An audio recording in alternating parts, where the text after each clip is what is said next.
So look, yes, Vince McMahon, Stephanie McMahon, and Triple H McMahon have all sold a lot of stock in the last 24 hours, and that is what we are going to look into today. Now, the most obvious reason, and the one that I want you to focus on the most, is that executives of big companies usually do sell off huge amounts of shares each quarter so they can take the cash and use it for other things. It's built into the system basically, and people expect it unless, of course, all of a sudden they sell loads of shares and then an eyebrow goes up and people are like, what are you doing over there? Doing this also means that you can avoid massive capital gains tax, or at least that is what I deduced from sitting down yesterday evening and reading a lot of what at first was mumbo jumbo, but I tried my best. However, let's get into it. Vince McMahon did indeed sell around about $900,000 worth of shares. Stephanie McMahon and her husband sold around about 1.2 million shares each.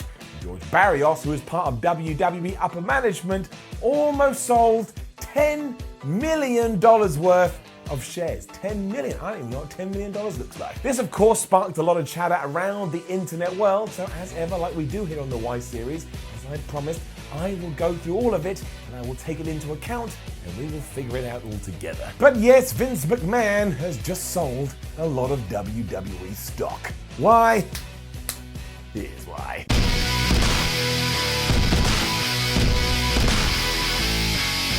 Now, once again, I would press for you to go back and listen to the intro before you explode in the comments. But what a lot of people are saying is that because the WWE Q2 financials are about to be revealed in a few hours, well, let's just be honest, let's call a spade a spade. Apparently, if rumors are to be believed, they ain't gonna be that good, or at least they're not gonna be where WWE would like them to be. TV ratings are headed in the wrong direction. Live attendance certainly hasn't picked up over the last few months. And let's face it, when it comes to the WWE network, kind of feels like it's absolutely stagnated. On top of this, all of this was meant to be sorted out after the Q1 call when Vince McMahon came on and said, look, everybody calm down. We know what the problem is, and it is that our talent has been out injured or our performers can't perform, but when we get them all back, I promise you, everything is going to be okay. Well, here we are in Q2. All these people came back, and unfortunately, the numbers are still decreasing, so now we can't use that excuse anymore. And of course, as fans, we don't have to worry about this too much, but it does make for some fascinating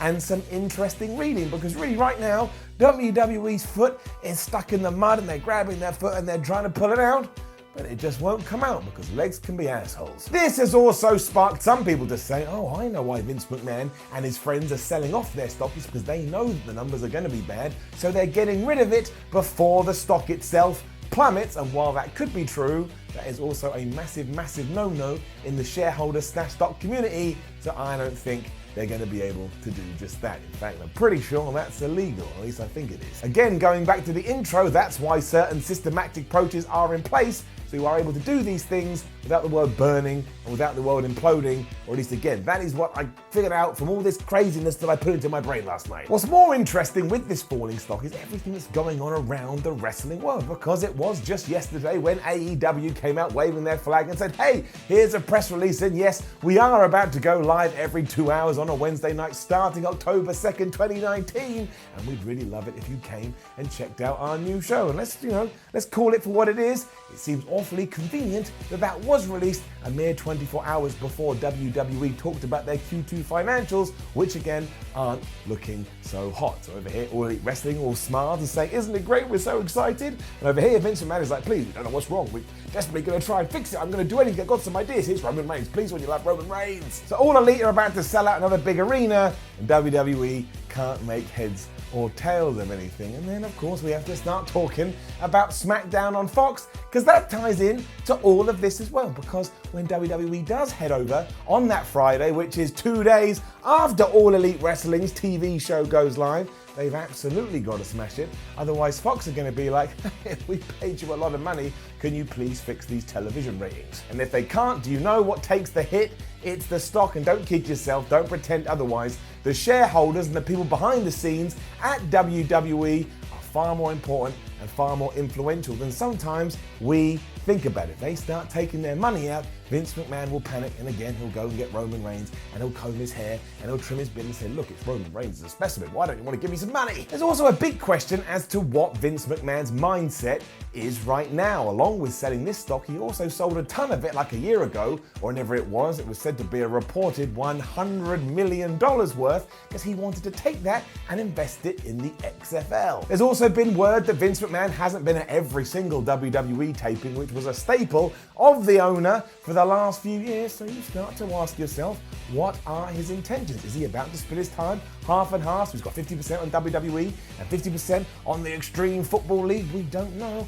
That is why it's so interesting, because there are no answers. We can speculate to our heart's content. But never forget that, again, the XFL is called the Extreme Football League with no E, because it was invented in 2001. And in 2001, some kind of law was passed. If you were going to use the word extreme and you put the E on the front, somebody would come around your house and arrest you. Really then, WWE are looking for answers, but they can't find any. I mean, let's go back to the network within the last 24 hours, and yes, it is all part of this same fracas that's going on. We have been told the network is going to be spruced up, it's going to have a new back end, and it's going to be easier to use. But really, WWE, if you can just give me a search functionality that actually takes me to where I want to go, I will give you 2 thumbs up. Also, Edge means edge. It doesn't mean bring me up every little thing that had Edge in the title. And on top of that, there are still rumors that soon we're going to get the brand new WWE network that's going to be tiered. So you pay more, you get more, or you can pay less and you get a reduced service, but you can still access it to begin with. And yes, that is when we're going to get Progress and Evolve and a bunch of other indie promotions